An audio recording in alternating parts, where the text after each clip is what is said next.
Hello everyone, कैसे हैं आप सब? अच्छे होंगे। चलिए हम लोग ज़्यादा टाइम वेस्ट ना करके सीधा टॉपिक पे आते हैं, सेशन पे आते हैं। तो हम लोग देख रहे हैं क्या लिखा हुआ, वोकैब 14 मार्क्स है ना, 14 नंबर का है। ये लगभग आपका 1 महीने अभी यही चलेगा, ठीक है। अगले कुछ 15-20 दिन तो ज़रूर चलेगा, क्योंकि बहुत इंपॉर्टेंट है। 14 नंबर का आता है, आपको ध्यान से पढ़ना, अच्छे से पढ़ना है। सिनोनिम कर रहे थे हम लोग, सिनोनिम देख रहे थे। उसमें से हम लोगों ने 16 सिनोनिम या 17 सिनोनिम जो भी देखा था, मैंने पिछले वीडियो में हम लोगों ने देखा। क्या देखा?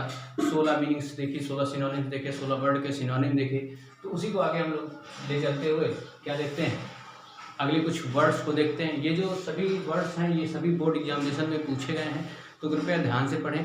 अब ये मैं नहीं बताऊंगा कि ये किस सन में पूछा गया, किस ईयर में ये पूछा गया है, लास्ट ईयर में पूछा गया या ईयर में पूछा गया है। जब मैं क्वेश्चन करवाऊंगा अनसॉल्व पेपर, या फिर जैसे कि मैंने जो 2 चैप्टर पढ़ाया प्रोज में और उसके बोर्ड एग्जामिनेशन में आए हुए 2020 का जो लेटेस्ट एग्ज़ाम हुआ, उसमें मैंने दिखाया, क्या दिखाया कि जो मैंने पढ़ाया उसमें से कितना आया, ठीक है। तो आपने देखा 2 चैप्टर पढ़ा, दोनों चैप्टर से 2 क्वेश्चन आए, जबकि उसमें से करना एक ही था। यानी कि मैंने फंसा दिया, कितना ज़्यादा फंसा देता हूँ मैं बोर्ड एग्जामिनेशन में। तो आपने देखा उसी प्रकार ये भी सब चीज़ें फंसेंगी आपके, सीधा सीधा 14 नंबर कहीं नहीं जाएंगे। ये लोग क्या करते हैं, कुछ लोग इसको छोड़ देते हैं 14 नंबर का। तो ये आपका एक फोकट के नंबर होते हैं, इनको जरा सा याद करने वाली चीज़ें होती है, याद कर लेते हैं और नंबर मिल जाते हैं।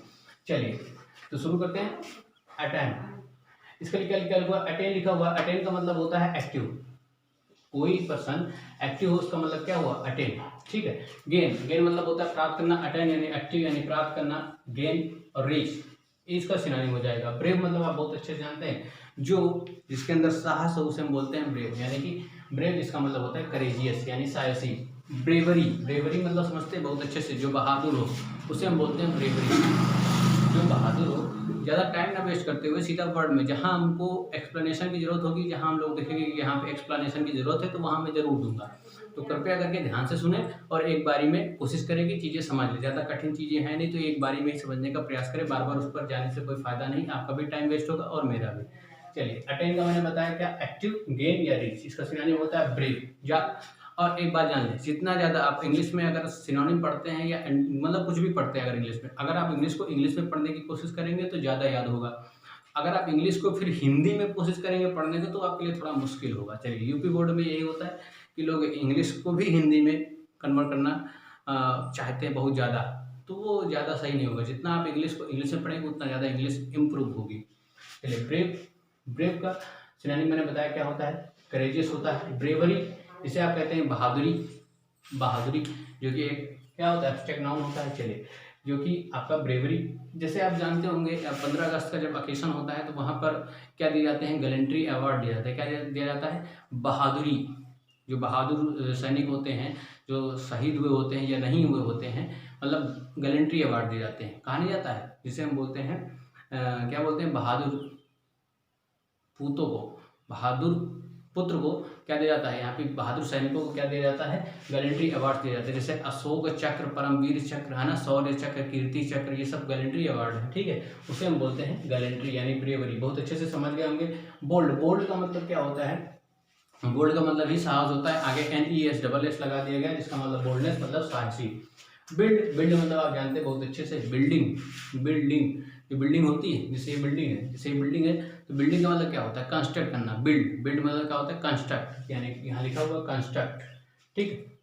बेन, बेन का मतलब होता है कर्स, अभिशाप। हार्म, हार्म मतलब आप जानते हैं बहुत अच्छे से, मिस्चीफ भी बहुत अच्छे से जानते हैं। बिलीफ, बिलीफ का मतलब आप जानते हैं बहुत अच्छे से, जिसका मतलब होता है विश्वास करना। बिलीव का मतलब होता है विश्वास करना। और कॉन्फिडेंस, ये क्या है, कॉन्फिडेंस, इसका सिनोनिम क्या होगा, कॉन्फिडेंस होगा, ट्रस्ट होगा, फेथ होगा। ये बहुत अच्छे से जानते हैं आपको, इसको ज़्यादा डिस्क्राइब करने की जरूरत नहीं है। थोड़ा मैं आज तेज पढ़ा रहा हूँ, जल्दी आप इसको पढ़ लीजिए। ब्यूटीफुल, ब्यूटीफुल का मतलब क्या होता है, प्रिटी। ब्यूटीफुल का मतलब होता है प्रिटी, जिसे हम चार्मिंग कहते हैं, हैंडसम कहते हैं। ब्यूटीफुल का मतलब होता है प्रिटी, प्रिटी यानी सुंदर, जो सुंदर होगा वही प्रिटी होगा। चार्मिंग, हैंडसम ये तो लड़कों के लिए यूज किया जाता है, लेकिन ये वर्ड ब्यूटीफुल और प्रिटी और ये चार्मिंग ये लड़कियों के लिए यूज किया जाता है, ठीक है। खासकर वुमन के लिए यूज किया जाता है। वुमन मतलब समझते हैं, वुमेन। ये ब्रीफ लिखा हुआ, ब्रीफ का मतलब होता है ब्रीफ। मैंने जब आपको प्रोज पढ़ा रहा था, मैं जब आपको रोज पढ़ा देता है, तब मैं बताता क्या बताता था, brief summary of the lesson, यानी कि सारांश कि संक्षेप में सारांश, है ना, पाठ का संक्षेप में सारांश, यानी आप समझ गए ब्रीफ का मतलब होता है संक्षेप, है ना। नस्सेल, नस्सेल इन अ नस्सेल एक इडियम होती है, इन अ नस्सेल मतलब होता है संक्षेप में, तो वहीं से लिया गया नस्सेल, नस्सेल मतलब संक्षेप में। कॉन्साइज, किसी भी साइज, ये लिखा हुआ साइज, साइज को क्या कर दो, कौन कर दो यानी कम कर दो, यानी संक्षेप हो जाएगा, क्या हो जाएगा इसका सिनोनिम, संक्षेप होना। बिजी, बिजी मतलब आप जानते हैं, बिजी मतलब आप जानते हैं बहुत अच्छे से, व्यस्त होना। इंगेज, जब आप फोन करते हैं किसी को, कैसे याद रखना ये मैं बताता हूँ एक्सप्लेनेशन। जब आप किसी को फोन करते हैं तो नंबर लिख के आता है आप, engage engage engage engage, engage का मतलब होता है बिजी होना, ठीक है। इंगेज हो गया, ऑक्युपाइड हो गया, एम्प्लॉयड हो गया, ये सब इसके सिनोनिम हुए किसके, बिजी के।